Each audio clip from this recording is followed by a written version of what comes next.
Welcome back, folks, to the Membership Machine Show. This is episode 77. In this episode, we're going to be comparing LearnDash and Lifter LMS to a very popular open source third-party learning management platform, a whole platform called Moodle. It's been around a number of years. I've got a little bit of experience with it, but I've got somebody who's a bit of an expert that has tried to build internal training systems on Moodle and on WordPress as well. I've got my special guest, but a regular special guest. I've got Kurt with me. So, Kurt, would you like to quickly introduce yourself to the listeners and viewers? Certainly. My name is Kurt Von Annen. You can find me on LinkedIn that way, but you can also find me at Mañana No Mas, a company that I own. And I work directly with Jonathan at WP-Tonic and the great folks at Lifter LMS as well. That's fantastic. And like I say, we'll be looking at LearnDash, Lifter LMS, and comparing them to Moodle. But before we go into the meat and potatoes of this great show, I've got a couple major messages from our sponsors. We will be back in a few moments, folks. This podcast episode is brought to you by Lifter LMS, the leading learning management system solution for WordPress. If you or your client are creating any kind of online course, training-based membership website, or any type of e-learning project, Lifter LMS is the most secure, stable, well-supported solution on the market. Go to lifterlms.com and save 20% at checkout with coupon code podcast20. That's podcast20. Enjoy the rest of your show. We're coming back, folks. I also like to point out that we've got a great WordPress community group area, the Membership Machine Show group on Facebook. It's totally free. If you're looking for any advice based on what you hear or watch during these shows, you can go there. Both me and Kirk are members. We are active on there. Plus, we've got a load of other people that are big into WordPress and building community and membership websites. What more could you ask for? Probably a lot more, but that's all you're going to get from that free group. But seriously, it's fantastic. So please join us over there. So let's go into it. So let's do an intro. So if somebody was coming to you, Kurt, and let's say they could be individual, but normally when they're looking at LearnDash, Lifter LMS and Moodle, they're a smallish kind of organization, a school maybe. I'm just making this up, but I think I'm on the right track. A school, a small college, some small and maybe a non-profit or a bigger organization. I think you worked for some international, very large companies, and they were looking at these type of platforms. So if you had that type of individual coming to you and you were just doing a quick 101 of trying to explain what LearnDash, what were the key differences between it and Moodle, how would you start the conversation? It's very difficult for me to dive into this conversation without just kind of first outlining, Jonathan, that when I first started working with Moodle, that was 12, 13 years ago. And so if we go back in the time machine and we look at 12, 13 years ago in the WordPress space, what did e-learning look like? It was a much different landscape than what we see today. So a lot of folks I talk to that are looking at e-learning now, I'll be honest, I really don't even talk about Moodle as one of those preferred options, right? I say, well, here's LearnDash, here's Lifter LMS. You know, WordPress gives you everything we talk about on the Membership Machine Show. Gives you ownership, it gives you flexibility, it gives you sovereignty. You don't have to pay a per user license fee if you have this developed by somebody else. And so from that perspective, that's how that conversation happens. But that said, Moodle is also open source and very powerful and very strong. You just have to understand that it's not as user friendly for both the administrator and the student as some of our WordPress examples have become over the recent years. Yeah, I think if your background is from something like Blackboard or something similar to that, and there's a number of them, and if you're from that background, to some extent, you won't be that disappointed with Moodle. But on the other hand, if you come from a modern interface, you come from utilizing a SaaS platform like Squarespace or Wix or WordPress, and you go to it, you're going to be disappointed, I feel.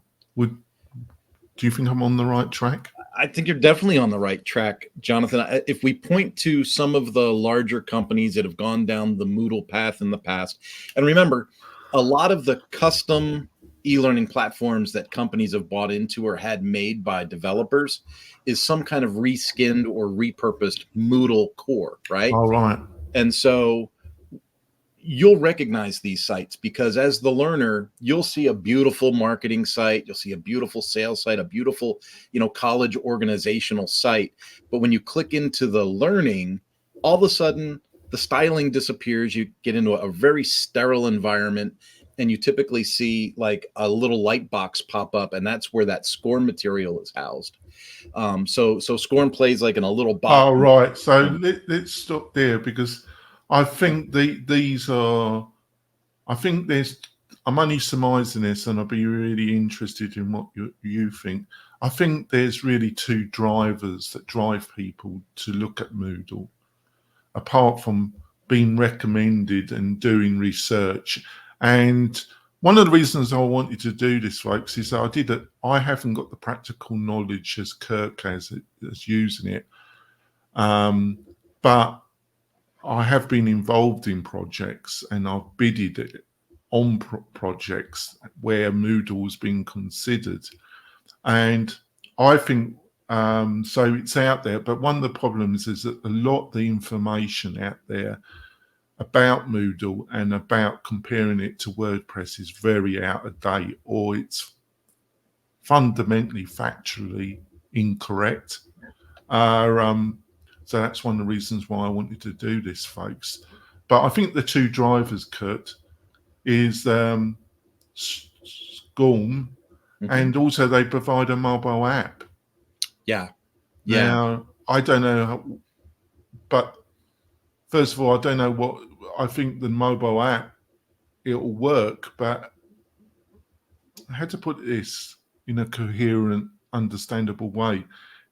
You get a mobile app, and it will be I presume it's available in the Apple and Android areas, but the interface is going to be pretty antiquated. Is that a fair term? Or I like to use the phrases like stark and sterile. yes. You and I are constantly inundated. I can't speak words now. Well, I'm having a bad influence on you, and we are constantly inundated in the WordPress space with everybody wants to style everything anymore. Like even when you think about the dynamic content in either LearnDash or Lifter, you can design the whole site, and then this, a dynamic section goes in the site, and people are like, I want to change this. I want to change this. This has to be there. And like, if you're in the Moodle space and you want all that done, that's custom development. Now, there's not options there. Right. I think the other big driver is SCORM, and in Moodle, you can natively place SCORM content. You can't produce content in Moodle. There are some SaaS-based platforms that are not only the learning management side of it, but they're also a publishing SCORM tool. Now, with LearnDash and Lifter, it doesn't come with the native ability to embed SCORM content into the lessons. There are one or two really very good plugin solutions that I think work quite effective, but neither of those will publish. It will allow you to do it. Now, can you I know we could spend the whole episode just on SCORM, but do you think like I say, if you were talking to this non-expert and you were just giving a 101 intro, a quick intro about, but I suppose that could last for an hour on its own, but can you just give a very quick synopsis of what SCORM is? SCORM is a publishing platform where you can combine an interactive learning journey into a single presentation. That should be the period. That should be the end of that definition. So I know this is going to be very simplistic, but is it really like PowerPoint on steroids? Well, yes, in the fact that you could build a simple SCORM package out of a like animated PowerPoint, but SCORM is so much more. You can have pathways built in where you can build menus into it, where your student can say, 5 ways to do something. Look at 1, look at 4, look at 3, and they can pick their path, right?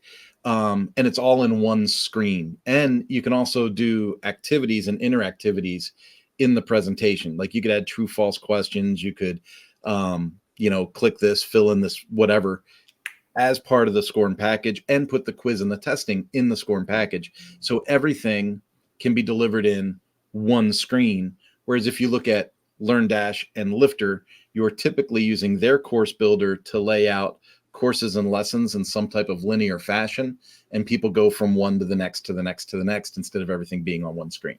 And I'm basing this on research I did quite well, but I think it's been around for quite a while, for 30, maybe 40 years.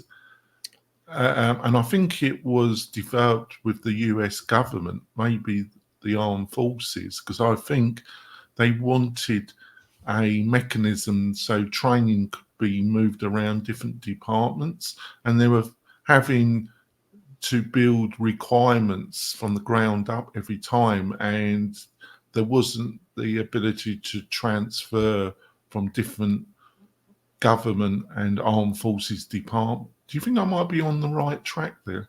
You are. And for those that are listening, there's a wonderful resource. Just go to SCORM. It's either SCORM.com or SCORM.org. And they have samples in there. They have, the history of it and all of that. The obstacle for folks like you and I, Jonathan, is when we talk to people that use a lot of SCORM and are fully embedded in a fully custom, reskinned Moodle site somehow that they're paying hundreds of thousands of dollars a year for. The thing is that they will say, we are on SCORM and we are using this platform because it's so technical, or we need this technology. And what they refuse to kind of absorb, because they might hear it, but they won't absorb it. You are working on a website that's 12 or 15 years old. You're working on a technology that's 20 years old. We got to move you forward. But am I also correct that there are other standards, other technologies that the professional e-learning industry, and they've been on there? I think I'm not over exaggerating this. They have been vandalized, propagandized, if there's a word like that. But they've been trying to persuade organisations to get away from SCORM, and there's more modern but because it's been all embracing, all out there, that they've just not been able to kill it off. But am I correct that a lot of e-learning designers, developers would love to see the back of it? Am I right about that? A lot of people would like to see the back of it, and a lot of instructional designers, because that's what we call the pros in the field that do this stuff. A lot of the instructional designers that I speak with would love to see it go away, but we have to have a very real conversation about the millions of dollars in legacy content that's already been created. And when I say millions, I mean like per established facility. So it's billions and billions of dollars. I used to work with Suzuki, as you know, and Suzuki's content was largely done in SCORM. And when you're looking at like 300 hours of labor to create a SCORM course, multiply that by today's labor rates, it's millions of dollars to create a library like that, and that's per company. So there's a reason why these companies are hesitant. They're not going to push the delete button and erase this stuff, and they're nervous about moving it to a different platform because they're worried it won't comply or that it won't function. And so I think there's a learning curve that we need to present to a lot of people that says, no, there is an option, and SCORM will work in these environments. You have to do it. You have to try it. Right, but I am correct that I think there's one or two. There's one leading plugin that enables you to play SCORM in WordPress with LearnDash and Lifter LMS. I forgot the name of it. Probably you know it, but I understand that there are one or two WordPress add-on plugin solutions that are quite effective in the embedding of SCORM content. Am I correct about that? I've used a half a dozen of them because they pop up every now and then. Like Tin Can API was out years ago, and then that just kind of faded away. Grassblade's been consistent. Yes, that's the one that comes. Yeah. Yeah. And the performance with Grassblade for me has been consistent. And I think if we're talking to, agencies, corporations, universities, stick with consistency. But there's one called eLearning Freaks, and I've sampled eLearning Freaks, and I got it to work. But I got to tell you, the experience with Grassblade was better. Yes. And I think the development team around that have been around a number of years. Yeah. And it's a paid, but it's not ridiculously priced. By my memory, I think it's $100 a year for the Grassblade per site license. But they also have the Grassblade LRS, which is the tool that syncs the results from the training to your reporting in your website. Oh, right. That sounds useful. And that's separate. Right. So we got that, but I think the SCORM, would I be correct? It's the SCORM element, but then people, and I'm trying to be as fair here because I think you are and I am, we're kind of committed to WordPress, but I don't think I'm so committed that I can't see the weaknesses and frustrations with WordPress, because the truth is, folks, there is no perfect system. No. Like there is no perfect individual. It just there's some people that are awful and some people are a lot better, but none. So, but would you say this whole SCORM area is one of the things that keep people in Moodle and kind of also because there's a host, there's half a dozen fully SaaS software as a service learning management platforms that promote that they can deal with SCORM, and then there's a couple that are actual aimed at the designer that are also, they can produce content on those platforms. I am correct about that, aren't I? Yeah, there's a few, but they're not cheap. And but it's interesting if we're going to do a deep dive on SCORM. I personally think migrating or transitioning to a more common course builder platform is advantageous to companies in all directions, because the course authoring software isn't cheap. That has a per user license fee of around $3,000 a year. So if you've got 3 or 4 instructional designers on your team, you're looking at $12,000 or $13,000 in just subscription fees to that software to develop the courses. There's one particular which is beloved. It's free. Articulate. Articulate 360. Articulate 360. Yeah, it used to it's beloved, but you got to understand, folks, if you got nothing against it, and I've got nothing against the people that work there, it's just you really got to understand the beast that you're getting involved. You're getting a walled garden, as I have said consistently, a walled garden on steroids when you go down that path, because it will become increasingly very expensive and increasingly almost impossible to some extent without real commitment to get away from it. And why would that be a problem? Well, there will be a circumstance that will come up where that particular platform cannot meet what you really are looking for, and you will have to make a considerable compromise to keep on that platform. Do you think I'm being fair there? Well, we're being fair, and to kind of, I hate to be this way, but if we stay on the focus of what the subject of today is, like what's the that would be handy, wouldn't it? Yeah, LearnDash, Moodle, Lifter, LMS. The point that we're trying to make is, while SCORM can natively go to Moodle, you can also use it in LearnDash and Lifter LMS with the addition of this GrassBlade tool. And so really, if SCORM is the reason that you want to go to Moodle, we need to check that off your list. We need to cross that off, and we need to say SCORM works on both. SCORM works, in an HTML-based website using Moodle with all that stuff. So SCORM works there, and it also works in WordPress. So now we can have the conversation about the features and benefits of the WordPress environment over Moodle beyond that. Right. So I've got some common features of both, and I've got some big words. Can you start off with number one? Because I was struggling, but I've been struggling with my pronunciation in this show already. And I've got my coffee in front of me. But so can you start off with the first one? Yeah. Well, first off, all the platforms do asynchronous and synchronous learning. So you can either put people into a cohort situation or hold a workshop or embed a Zoom course and do things live all at once, or you can do asynchronous learning where people learn at their own pace. Right. And then we got, what does this term blending learning means? Blended learning. I used to think I was super smart because I used to use this all the time 15 years ago. Did you? Did you? You like that term, did you? The term blended learning. I love the term blended learning. So this is a great example of what I did when I was the training manager at Ducati North America. Ducati North America used to have a training class that lasted for weeks. And so dealerships would have to send technicians out of the shop to travel, hotel, rental car expenses, all that, for weeks to take training to become certified to work on motorcycles.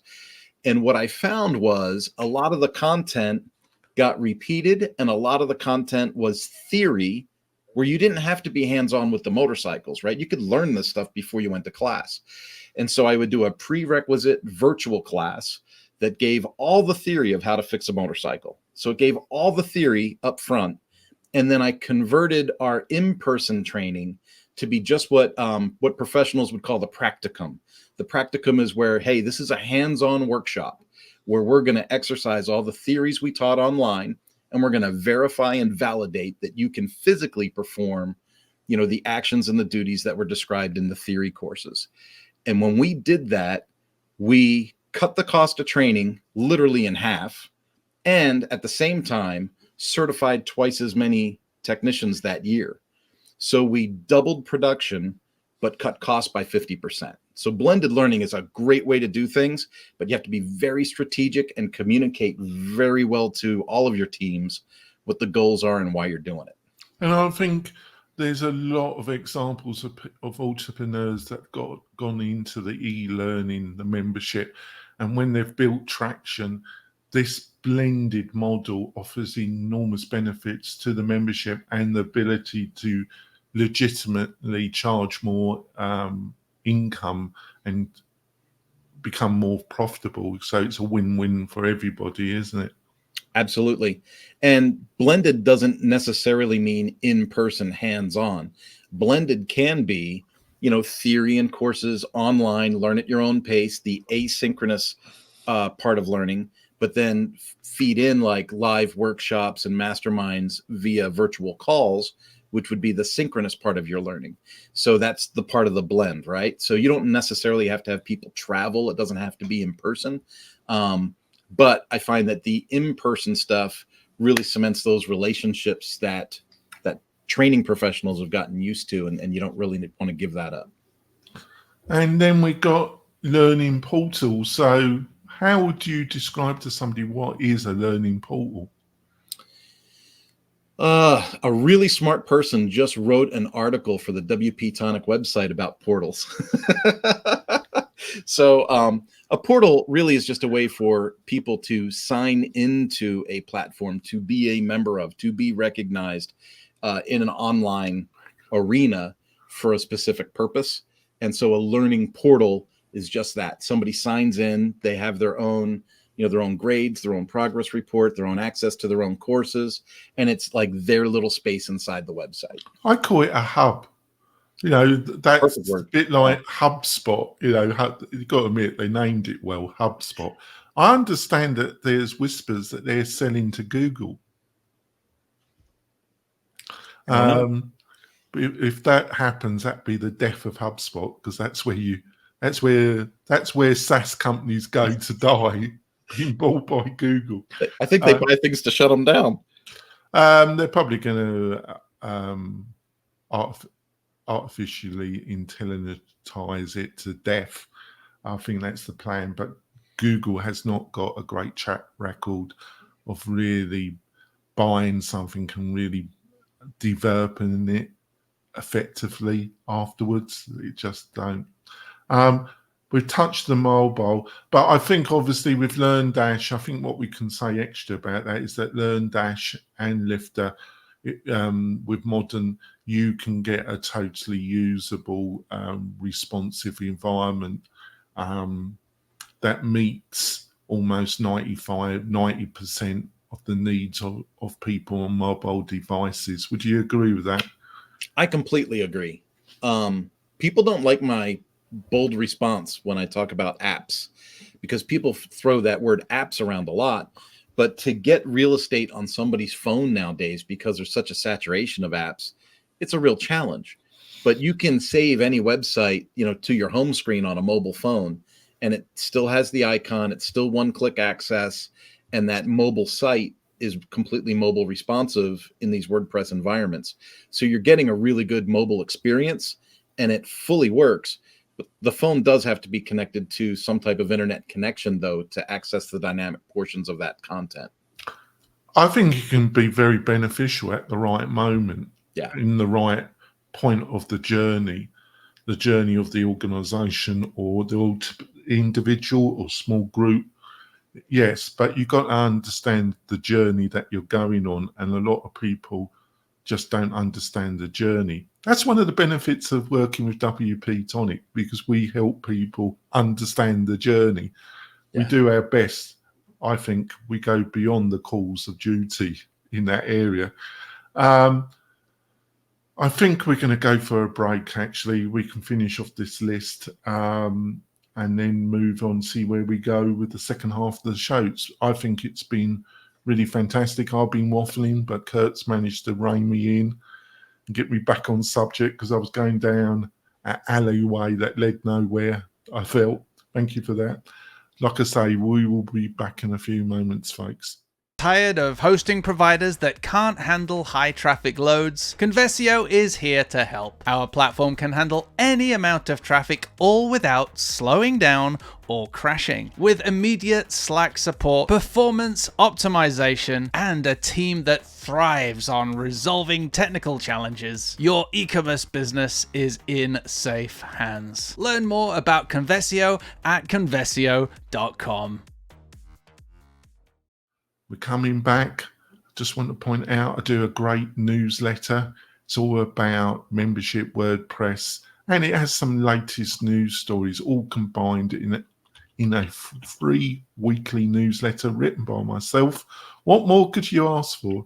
And you can get this rag by going over to wp-tonic.com/newsletter, wp-tonic.com/newsletter, and sign up for it. It's a great resource, folks, on your membership and WordPress journey.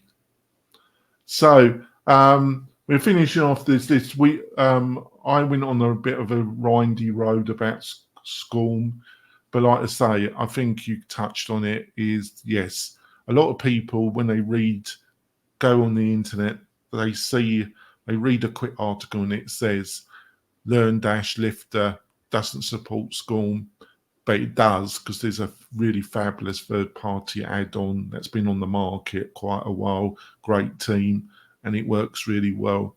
The other thing is, the other bugbear, it isn't a bugbear, along as you tell, if you're going to go down the WordPress and you are going to use a lot of SCORM, you really need a specialist, and you've got to be upfront about these, because one of the problems with SCORM is the files are enormous, aren't they? Yeah. They're large zip packages. Everything's a zip file that you load up, and then the system breaks that down and activates it. So it's crunching, and these can be gigabytes, can they not? Megabytes? Once they get zipped, most of them are smaller. Yeah. There are some, I would imagine the courses in NASA are probably huge, but most corporate ones are completely manageable on a fairly modest hosting package, like something you would have at WP-Tonic. Yeah, you just got to tell people that when you approach us that you are going to be utilizing SCORM. There are one or two technologies that have been promoted by the e-learning industry, the professional side, to replace SCORM. Do you know what one or two of those are? The big thing now, like just a few years ago, I went to Skills USA in Louisville, Kentucky, and that's where they have a lot of RV, boat, motorcycle people in a competition. And Yamaha showed up with an amazing, virtual reality headset kind of training. And it was impressive, Jonathan. It's, you wear the goggles and, whatever you're. Do you think I would look better with the goggles? I don't know. Maybe it would hide the bags under my eyes. That's for sure. But you're wearing and it's like you're virtually working on an engine that's not really there. And for those that say that's not realistic, or that doesn't make sense, or that's insufficient, I tried it and I was like, this is, it's 80-90% of like being there. It is really, really good stuff. But when you look at the cost and the expense of, it dwarfs the cost of working in SCORM, right? And so the idea is you want to make evergreen content in those areas, but you can't when you're not making product for evergreen products, like for cars, motorcycles. Audi, when I worked with the Audi Corporation, they had some amazing training tools, like almost like a robotic kind of screen thing that followed the technician and guided the technician while working on a real car.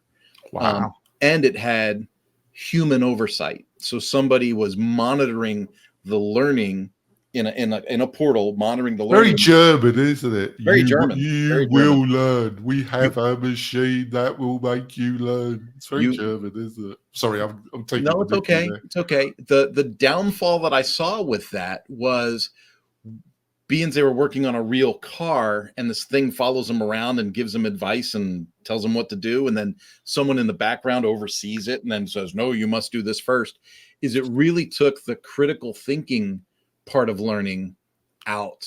Just a little bit.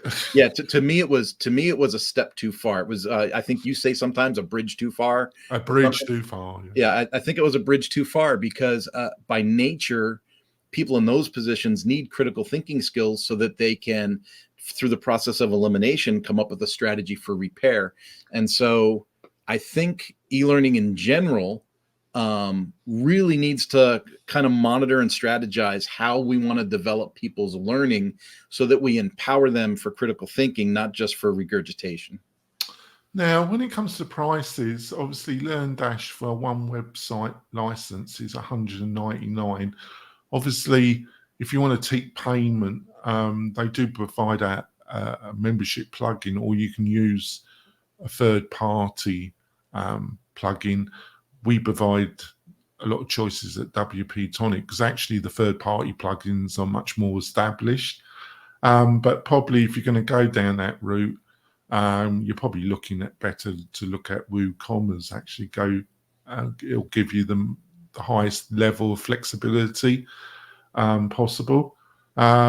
With Lifter, it's free, and then if you want to you're looking for a simple way to take payment, you just utilize the Lifter LMS Stripe add-on, which is about $120. It's the bargain of the century. You know, you get all the core power of Lifter and $120, and I think they don't charge that full for. Or you can go with WP-Tonic and you get the whole Infinity bundle, which normally costs you about $1,200 roughly, and that's all part of our hosting package. But Lifter with the Stripe, that's a bargain. Now, when it comes to Moodle, it's not really aimed at people selling courses. It's not its bag. It's for internal training.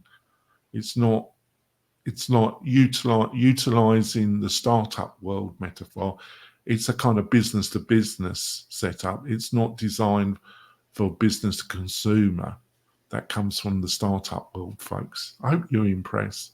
And I know it would be surprising by listening to this podcast, but I do know what I'm talking about. Actually, I know I disguise it quite regularly every week during this podcast. But there we go. And Moodle, it's free, but it isn't, because the amount of skill and development time that you're going to get sucked into. But they've also got their hosted solution. This is how they make their money, because they provide, so you don't need to host it, you don't need this, that, the other, and you give them some money, and it's called Moodle Cloud. Do you know anything about that, or have I really outlined the gist of it? Really, haven't I? You've outlined the gist of it, but there's an interesting parallel that I would like to, especially for folks that are familiar with the WordPress world. Moodle gets a lot easier to understand and comprehend if you start to think of Moodle as a platform the way we think of WordPress as a platform. It's just that, WordPress is a content management system and Moodle is a learning management system. Well, I think Moodle have add-ons, but it's more Exactly. It's more confined and more focused to its niche, where WordPress, you've got all these plugins and add-on plugins, and it's a more Lego, enormous platform of all these Lego bricks. But Yeah, I think what Moodle Cloud is what WP-Tonic, because we are the equivalent of Moodle Cloud to Lifter LMS and LearnDash and BuddyBoss. We're the cloud provider. We provide the hosting, but we can also provide the maintenance, support, consultation that you're looking for, a one-shot without. But I think that's what Moodle Cloud is offering. Kind of. It's not totally. The kind parallel that I was going to make, though, was that Moodle and WordPress are very similar. Moodle has Moodle.com and Moodle.org, the way we have WordPress.com and WordPress.org. If you go to Moodle, the US website, Moodle.com/US, you are given a very limited scope of Moodle. If you go to Moodle.org and you look at it from an international standpoint, you see their conventions. 700 people went to the one in Europe. You see the add-ons. You see the plugins. They call them plugins. All the plugins are available there, and they have like a repository the way that WordPress has a repository. Yeah, thanks for doing that, because I kind of overdid that a little bit because it has elements of open source WordPress community, because it is open source, isn't it? Yeah, but then again, to your point, it's like when you go to the Moodle.com, it's more like WordPress.com. So it's like, now we want to talk about the Moodle Cloud. We want to sign you up. We want to sell you the hosting, and we want to sell you some premier things. And it's not as open source feeling as it's the same things we've discussed on the show about .com versus .org with WordPress. Yeah, and I see WP-Tonic as that middle ground. Yeah. That kind of, because WordPress.com is too locked down. It is, in my opinion, for understandable reasons. But it took me a while to really work out this middle ground but I think we're doing a much better job with that. On your list, obviously I've covered some things, but Moodle Workspace, what's that? Moodle Workspace is super interesting because this is where I make them sound really smart. But it's almost like your idea. You had said before on a show, and I'd heard you say this publicly. Do I have good ideas? You did. And it was like, we were talking about WordPress and this giant list in the repository, and nobody could come into the market and really, there should be a simplified use or a more, maybe a beginner version and a agency version. We've kind of had those levels of tiers in WordPress. This is, to me, is like a tier. It's Moodle Workplace is like designed specifically for companies to have internal training that's focused on HR functions like onboarding, some internal training job functions and things like that. And it's a more simplified response compared to a whole Moodle does everything deal. Oh, right. That sounds interesting, actually. And the last one has Levitate. Levitate. What is that about? I think Levitate. I like that. Do I have Levitate? You had Levitate on yesterday's show. I do not listen to my other shows. Last week's episode, next week's episode. Please do not do that. I don't know what was going on. Go on. What is this Levitate? Levitate's another range of brilliance for these folks.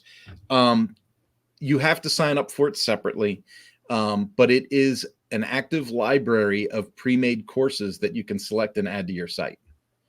It's like a repository of ready-to-go content.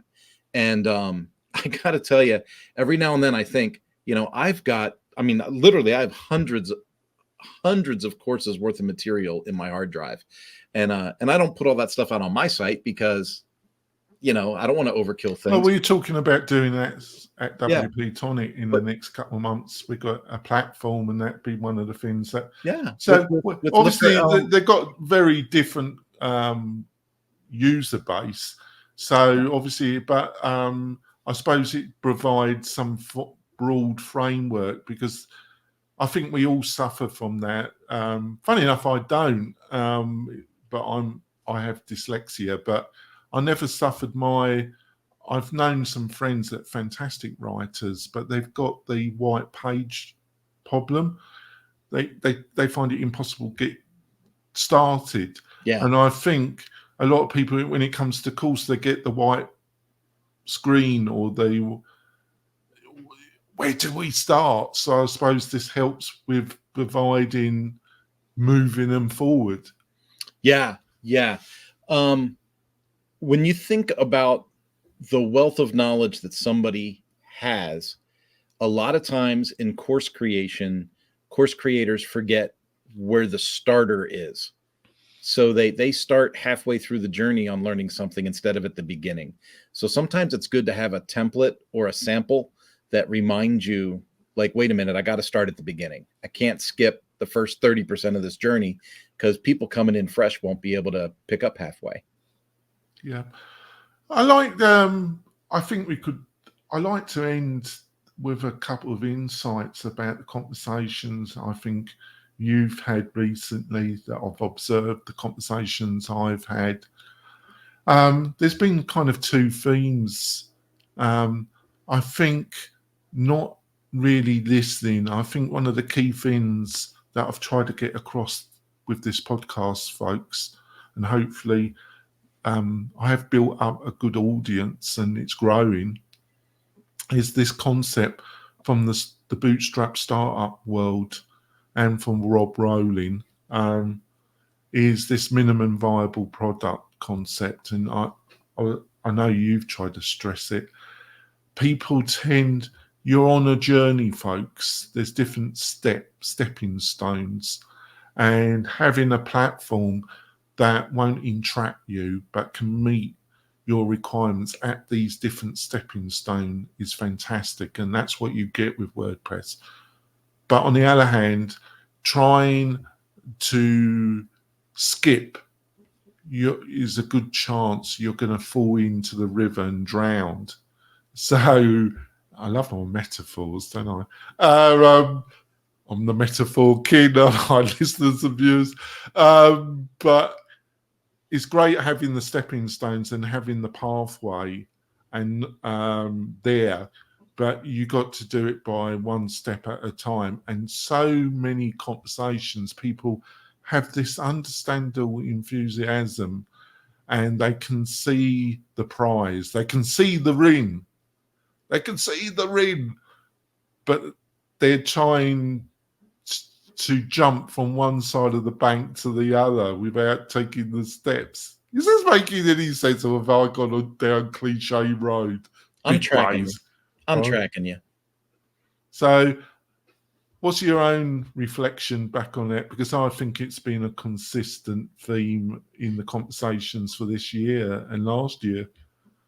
Well, when I think about the theme of Moodle versus these WordPress LMSs, I think it's important to understand the fundamental differences are Moodle is an LMS and WordPress is a content management system that can contain an LMS, which means by nature, your product's going to be able to expand. So you'll be able to go from your minimal viable product of having a course to a complete site with posts and e-commerce and selling things and whatever. Whereas if you start with your Moodle, you kind of have to Frankenstein or piece your Moodle together with other products to get in that growth pattern. And so if you're thinking MVP and getting started, I would say WordPress is the way to go. But I can't stress enough, as Jonathan was just saying, MVP, take steps, take action, get launched, get some people in your thing, whether you're a paid program or a free program, get some people, get some energy in your website, get a community started, and then see what you really need after that. Some of the things I hear from people that they want to put into their website before they even launch a program, it blows my mind, because if you build a big shiny thing and people show up and nothing's happening in your big shiny thing, a lot of people think it's already dying on the vine when you're actually still struggling to launch. And it's really hard to get that. And they're putting so much pressure on themselves. They're being so cruel to themselves. Yeah.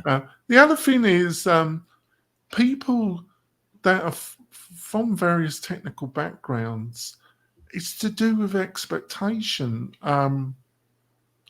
They must have a vision, but I don't think they seem to give up on the first step where they get any kind of frustration. They just want to give up and move on to another platform, or they think another platform will be easier than WordPress.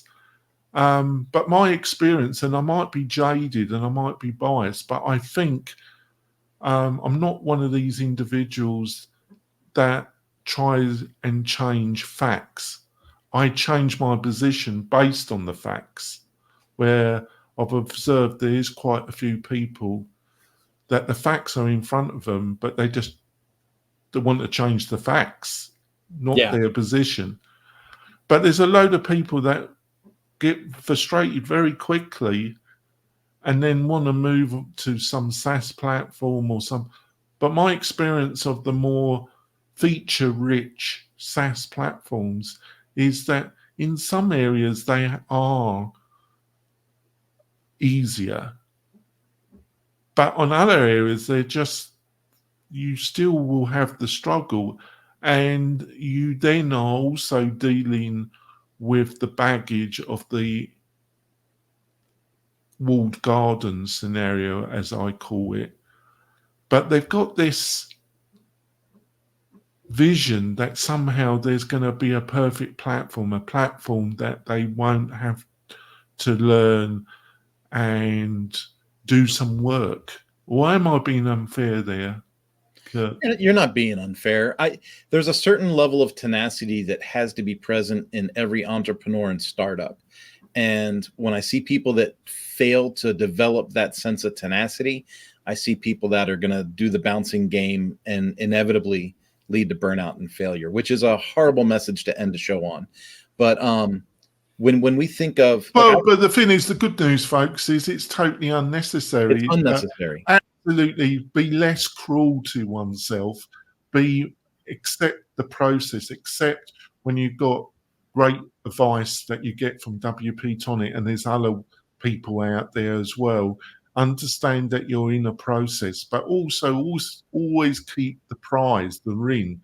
And that prize is having a really great business that can either be a second income or can work out to be your main business if you wish that, which is still in 24. There is enormous opportunity and possibility, but you've got to do it by step by step by step. I've been more upbeat now, aren't I? You're being more upbeat. Absolutely. The thing to remember with launching, Jonathan, is if you redesign your homepage 4 times before you finish your course because you keep changing your opinions or changing your tastes, you're never going to launch. I can tell you, hand on heart, folks, that every truly successful entrepreneur like Rob Rowling, Jason Cohen from WP, all of them, their overnight success was a 10-year plus journey. I'm coming up on 10 years. I'm ready. Right? It was a 10-year, but it was a journey that was making progress, that was always moving forward, but it was a 10-year journey. I'm not saying your membership journey, but I'm saying the journey from zero to maybe life-changing income that can change you and your family's freedom and life experiences. That probably will be a 10-year journey. You got anything to say to that? No. Well, I think it's a great time to end the show. I've enjoyed it. So, Kurt, what's the best way for people to find out more about you and share your knowledge? Well, I'd love for folks to visit the mañananomas.com website and get in touch with me through that, obviously. But if you'd like to just connect on LinkedIn, I'm the only Kurt Von Onen on LinkedIn. I'm easy to find. And other than that, connect with Jonathan and maybe we can work on a project through WP-Tonic together. Yeah, we've been working with some fabulous projects recently. And we've got some other projects coming up that we're excited. Me, Kirk, and the WP-Tonic team. Also want to point out, if you're looking for any great deals and the best plugins for your membership website, we've got some great special offers from the sponsors, plus a curated list that will save you bags of time. You can get all these goodies by going over to wp-tonic.com/deals, wp-tonic.com/deals. And no, I'm not, because I did that earlier. He's wanting something else from me, folks.